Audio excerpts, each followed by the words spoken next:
Colorectal క్యాన్సర్కి ఎప్పుడైనా prevention is better than cure.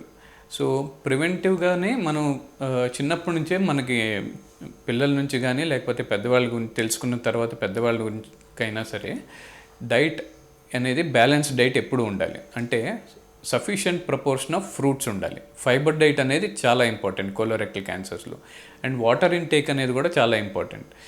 ఇవి రెండు కనుక తక్కువ ఉన్నప్పుడు కాన్స్టిపేషన్ ఛాన్సెస్ ఎక్కువగా ఉంటాయి. కాన్స్టిపేషన్ ఛాన్సెస్ ఎప్పుడైతే ఎక్కువగా ఉంటాయో పాలిప్ ఫార్మేషన్, అంటే నేను మొదట్లో చెప్పినట్టు చిన్న బుడిపుల్ లాంటివి వచ్చే అవకాశం ఉంటుందన్నమాట. So water intake and fibre intake అనేది కంటిన్యూస్గా ఉండాలి.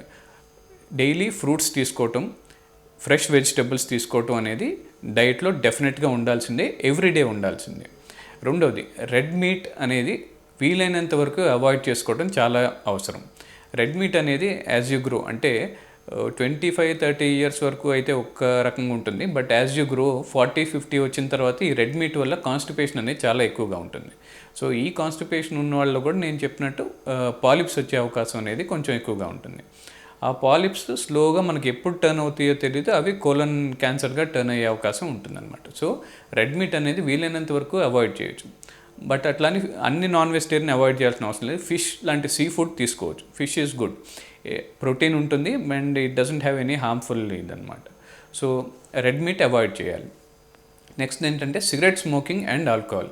ఇవి వీలైనంత అవాయిడ్ చేస్తే అంత మంచిది. స్మోకింగ్ ఒక కోలన్ క్యాన్సరే కాదు, చాలా అదర్ క్యాన్సర్స్ని కూడా కాజ్ చేస్తుంది. సో స్మోకింగ్ అండ్ ఆల్కహాల్ అనేది కూడా టోటల్గా అవాయిడ్ చేయాలి. నాలుగోది sedentary life style. Sedentary life style అనేది మనకి అంత మంచిది కాదు. అంటే మిగతా ప్రాబ్లమ్స్తో పాటు కోలోరెక్టల్ క్యాన్సర్స్ కూడా ఒబేసిటీ కాజ్ చేసే సెడెంటరీ లైఫ్ స్టైల్ని ఎప్పుడూ ఎంకరేజ్ చేయకూడదు. సో ఆ సెడెంటరీ లైఫ్ స్టైల్ కాకుండా రెగ్యులర్ వాకింగ్ అండ్ ఎక్సర్సైజ్ అనేది ఉండాలి.